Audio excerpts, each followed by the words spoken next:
খালি বাসায় আমাকে একা পেয়ে দুই আংটি হঠাৎ করে আমার সাথে এক অদ্ভুত আচরণ করা শুরু করল। আমি কোনো কিছু বুঝে উঠতে না পারার আগেই দুই আংটি আমাকে ধাক্কা মেরে ফেলে দিল। ধাক্কা মেরে ফেলে দিয়ে তারা দুজন আমাকে নিয়ে কেমন জানি করতে শুরু করল। তাদের এমন আচরণ দেখে আমি তো পুরো অবাক হয়ে গেলাম। আমি অবাক হয়ে বললাম, আন্টি আপনারা আমার সাথে কি করছেন? আমি না আপনার ভাইপো, আমি আপনার ভাইয়ের ছেলে। আন্টি তখন আমাকে বলল, বাবা সীমান্ত, কিছুক্ষণের জন্য ভুলে যাও, আমি তোমার আন্টি আর তুমি আমার ভাইপো। কিছুক্ষণের জন্য আমরা শুধু জাস্ট ফ্রেন্ড। আজকে তুমি আমাদেরকে খুশি করবে। বাবা সীমান্ত, তুমি তো জানো আমরা দুই বান্ধবী স্বামী অনেক দিন ধরে বিদেশ থাকে, আমরা অনেক দিনের ক্ষুধার্ত। প্লিজ সীমান্ত, আজকে তুমি আমাদেরকে একটু খুশি করো না। আমি বললাম, আন্টি আপনি কি বলছেন এসব? তারপর আন্টি আমাকে বলল, চুপ থাকবে এটা এখন, আমি তোকে যা বলছি তাই কর। আজকে তোকে এখানে নিয়ে এসেছি আমাদেরকে তুই শান্ত করার জন্য। আজকে তুই আমাদেরকে খুব ভালো করে শান্ত করবে, আর তা না হলে তোর অবস্থা খুব খারাপ করে ফেলব। আমি আন্টির কথা শুনে খুব ভয় পেয়ে গেলাম। তারপর বাধ্য ছেলের মতো দুই আংটির কথা শুনতে লাগলাম। তারপর দুই আংটি এবং আংটির বান্ধবী মিলে তাদের ইচ্ছা পূরণের জন্য আমার সাথে যা করল তা শুনলে বন্ধুরা তোমাদের মাথা গরম হয়ে যাবে। বন্ধুরা, গল্পটি অনেক অনেক ইন্টারেস্টিং। গল্পটি শোনার জন্য তোমাদের সকলের প্রতি আমার বিশেষ অনুরোধ রইল। বন্ধুরা, তোমাদের নিকট আমার ছোট্ট একটি অনুরোধ, তোমরা দয়া করে আমার চ্যানেলটি সাবস্ক্রাইব করে আমাকে সাপোর্ট করবে। হ্যালো বন্ধুরা, আমি সীমান্ত। আমি 10ম শ্রেণীর একজন ছাত্র। আমি আমার শহরের নামকরা একটি প্রতিষ্ঠানে লেখাপড়া করেছি। আমি দেখতে খুব একটা খারাপ না, আমার চেহারা দেখতে নায়কের মতন। ছেলেবেলা থেকেই আমি অনেক মেয়েদের কাছ থেকে প্রেমের অফার পেয়েছি, কিন্তু আমি এসবে খুব একটা পাত্তা দিতাম না। আমার বাবা একজন প্রাইমারি স্কুলের শিক্ষক ছিলেন। যে টাকা বেতন পেত তা দিয়ে আমার 4 ভাই বোনের পড়ালেখার খরচ চালাতে অনেকটা হিমশিম খেত। আমার বাবার স্বপ্ন আমি পড়ালেখা করে অনেক বড় পদে চাকরি করব। আমি বাবার স্বপ্ন পূরণ করার জন্য খুব মনোযোগ দিয়ে পড়ালেখা করছিলাম, কিন্তু একটি মাত্র ঘটনা যে আমার জীবনটা পুরো ছাই করে দেবে তা কখনো কল্পনাও করতে পারি নাই। আমার বাবার বোন ছিল মোট 3 জন। তারা সবাই আমাকে মোটামুটি অনেক ভালোবাসত। তার মধ্যে আমাকে সবচাইতে বেশি ভালোবাসত আমার বাবার ছোট বোন, মানে আমার ছোট আন্টি। ছোটবেলা থেকেই ছোট আন্টি আমাকে অনেক বেশি ভালোবাসত, একেবারে নিজের ছেলের মতো।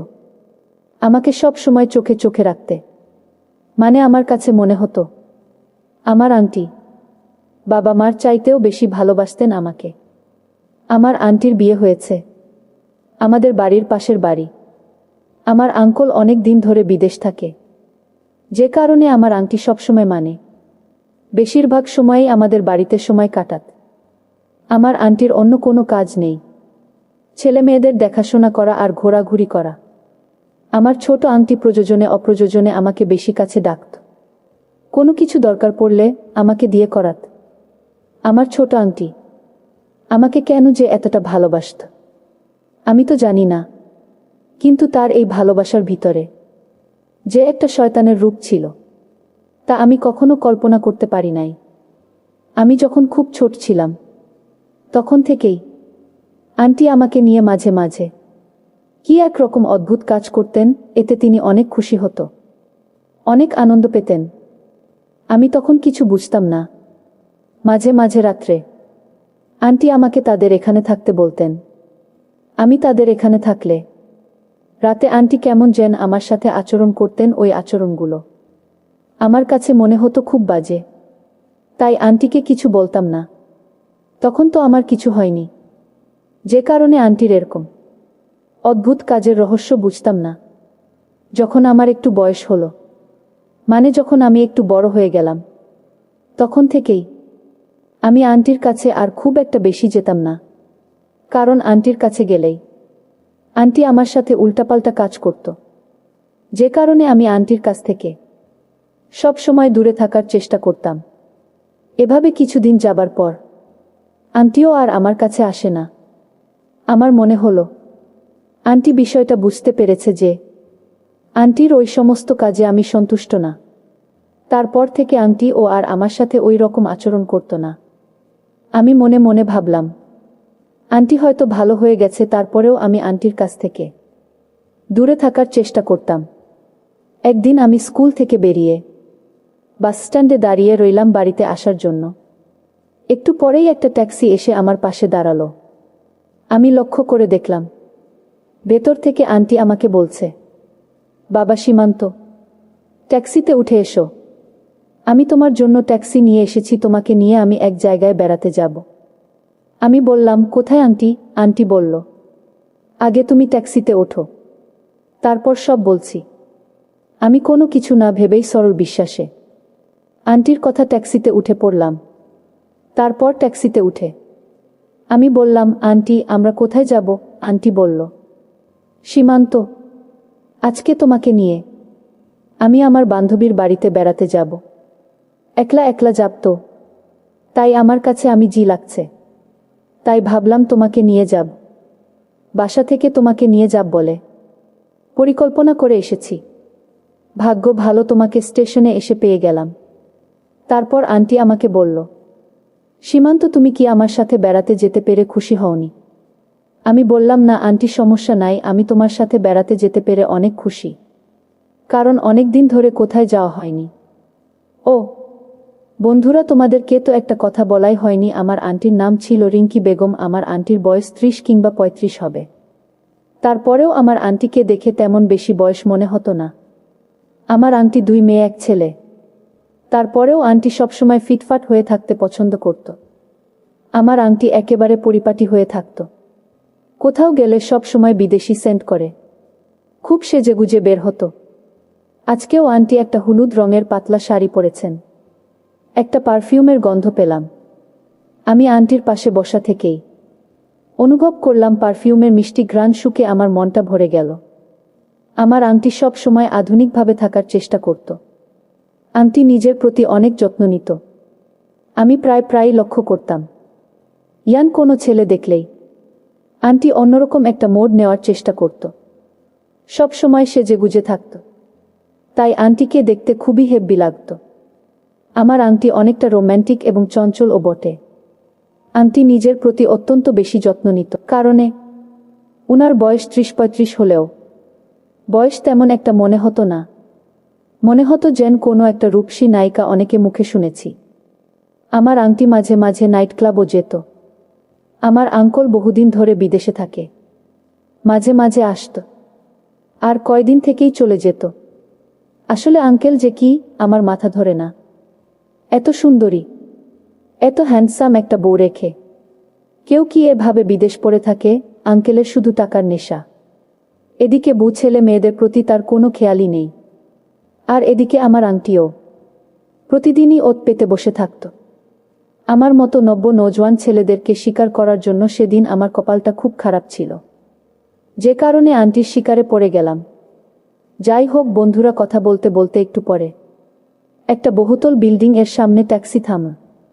তারপর আন্টি আমাকে ওই বিল্ডিং এর 6 তলায় একটি বিলাসবহুল ফ্ল্যাট বাসায় নিয়ে গেল।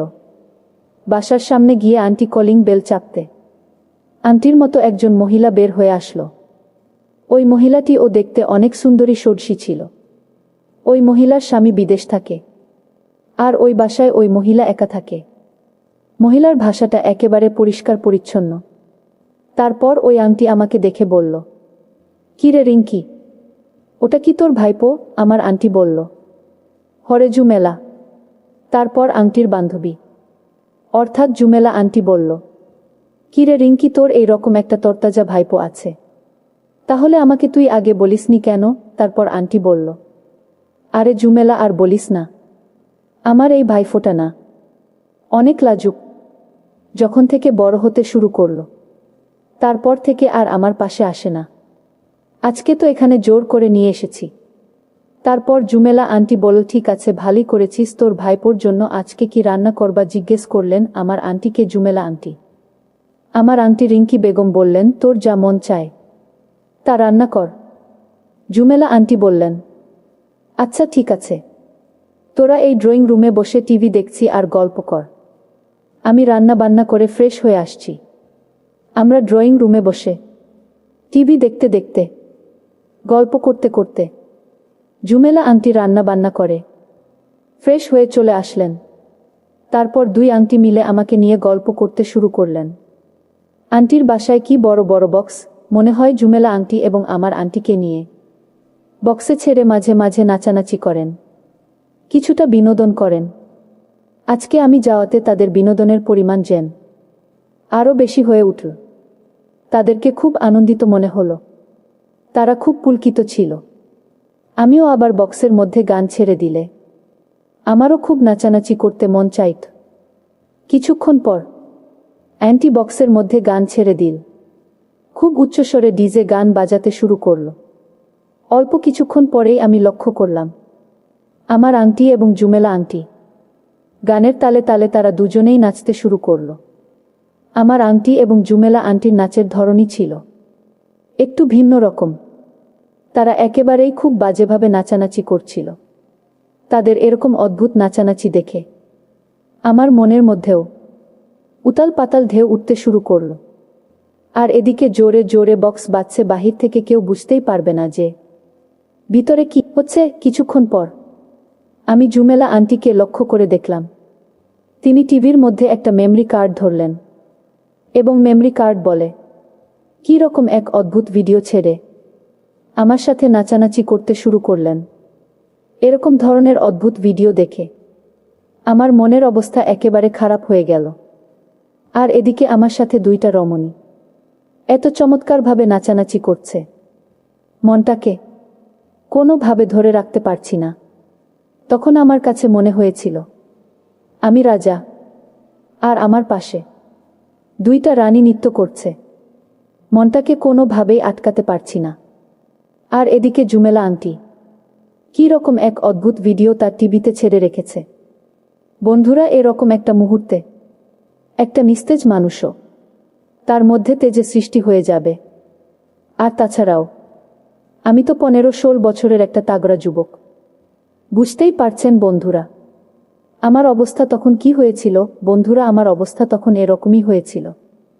কিছুক্ষণের জন্য আমি ভুলে গিয়েছিলাম কে আন্টি আর কে ভাতিজা। শুধু একটাই অনুভূতি আমার মাথায় ঘুরপাক খাচ্ছিল।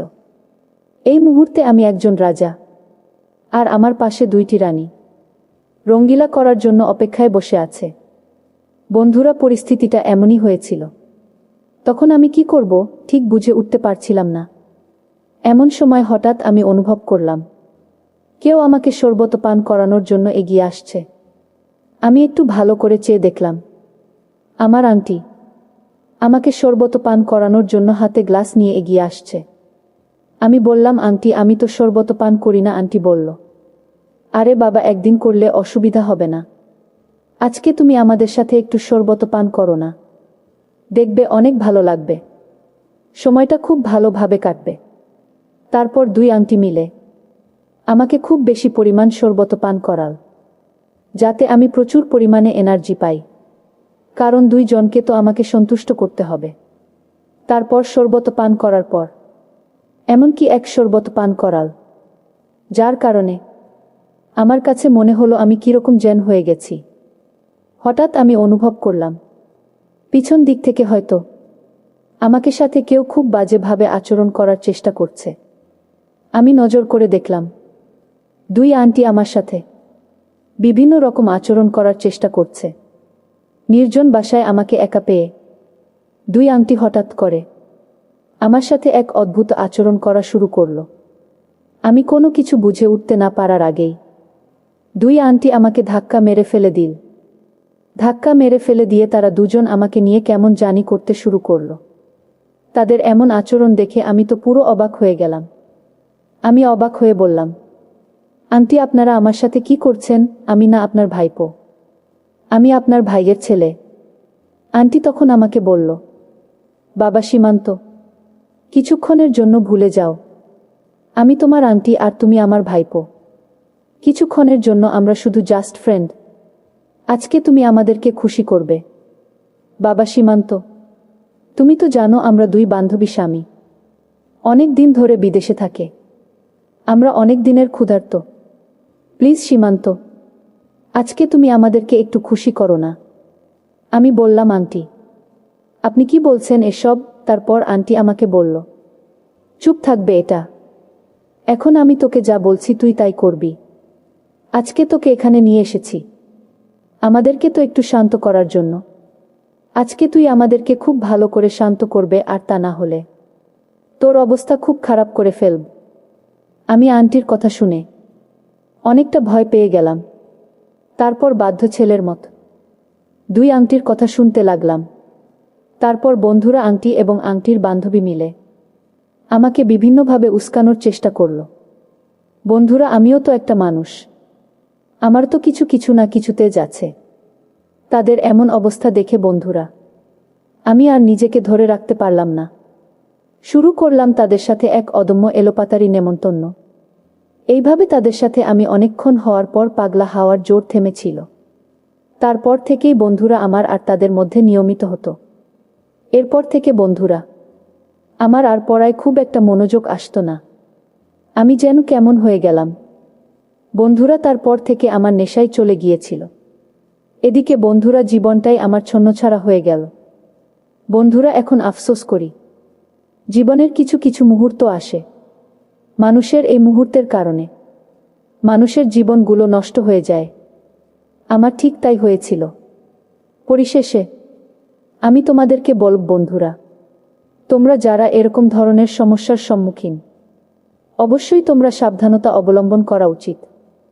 না হলে হয়তো আমার মতো তোমাদের জীবনেও এরকম করুণ পরিণতি হতে পারে। বন্ধুরা, আজকে এই পর্যন্তই। আবারও আসব তোমাদের মধ্যে নতুন কোনো গল্প নিয়ে। গল্পটি যদি তোমাদের ভালো লাগে তাহলে একটি লাইক দাও। আর প্রতিদিন এরকম ধরনের ইন্টারেস্টিং ভিডিও পেতে চাইলে তোমরা দয়া করে আমার চ্যানেলটিকে সাবস্ক্রাইব করো। অবশেষে তোমাদের সকলের সুস্বাস্থ্য কামনা করি। ভিডিওটি দেখার জন্য তোমাদের সকলকে